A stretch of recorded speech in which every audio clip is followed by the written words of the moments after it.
She's a longtime activist, Canadian activist. She's had issues with the US government. She's had issues with the Canadian government. She is an outstanding woman and my friend.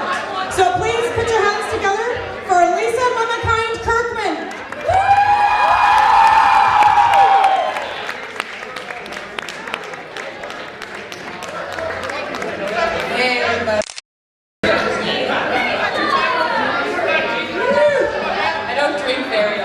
You might have to put one of those wrap it up signs to remind me what time it is.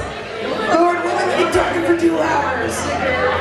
Anyways, I want to say thank you for welcoming me back, Lethbridge, because I went to U of L, actually. Not too many people know that. I tell people that I was in LA during college. And everywhere else but Alberta, they're like, oh, LA, you're so hip. Little did they know I got all my hipness from Lethbridge. Woo! I didn't do my first pot smoking here, but I did my most fun pot smoking here. Yeah. I bought my first weed here in Lethbridge. Right on. Big shout out to all the Lethbridge dealers. I love you all. Right on. Please cure your weed and dry it. Thank you. That's a public service announcement to you dealers. Alright. Okay, I'm going to try and keep this brief and try and keep it light. Yeah. I used to have a radio show actually on CKUL. And what we used to do is put on something long like Dark Side of the Moon or something. So we could go in and smoke a joint. Because it was at the time, I don't know how CQL is doing now, but at the time the only people listening were the people actually on campus, because nobody has the FM stereo or whatever they had it on. We used to go out and smoke a joint, so I have to thank Lethbridge for all the beginnings, the genesis of all my positive cannabis related experiences. And again, in sort of keeping it light, I just want to remind everybody that if you want to make a difference in the world, you can be from Lethbridge. You don't have to be from some crazy, exciting metropolitan place like Claire's home. You can do it from here. You don't have to be, you don't necessarily have to be from BC, although you can. But you don't have to be of the cannabis world to make a difference in the larger sense even. So take whatever it is that you're really good at, whether it's writing, whether it's growing, whether it's,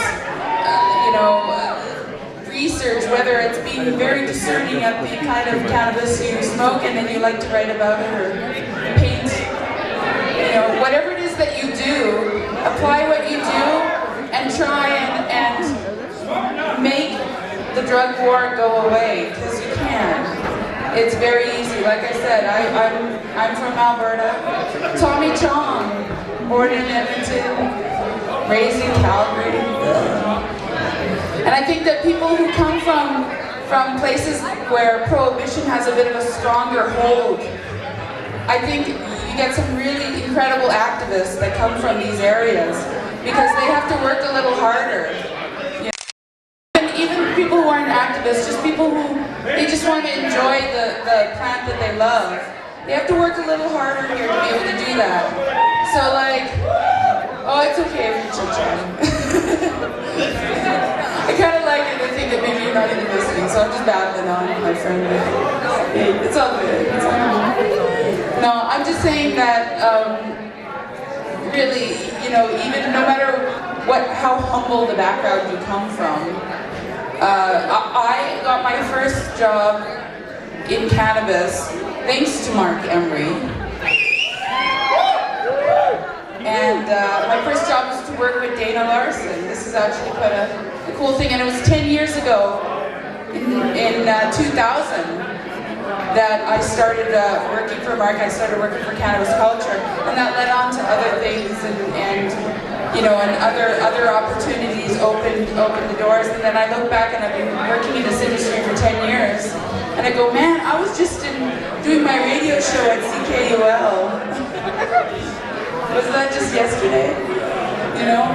So, you know, I just take that from my experience, and know that none of the time that you spend trying to change the world in your small way is wasted. Even in my own life, the kind of crazy things that have happened, I've used my activism in other ways to make things happen for myself.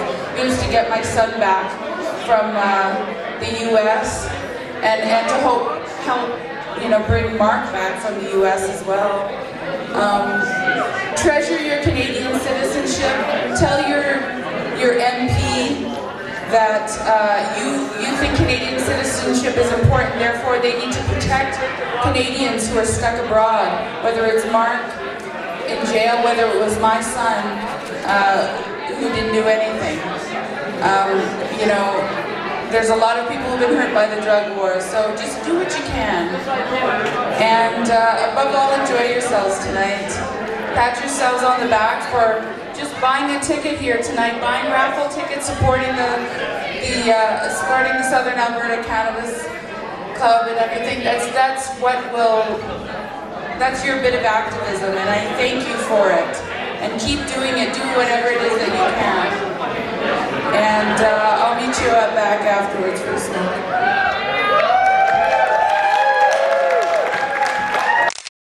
I don't know if that was 20 minutes. I'll take sex and relationship questions now.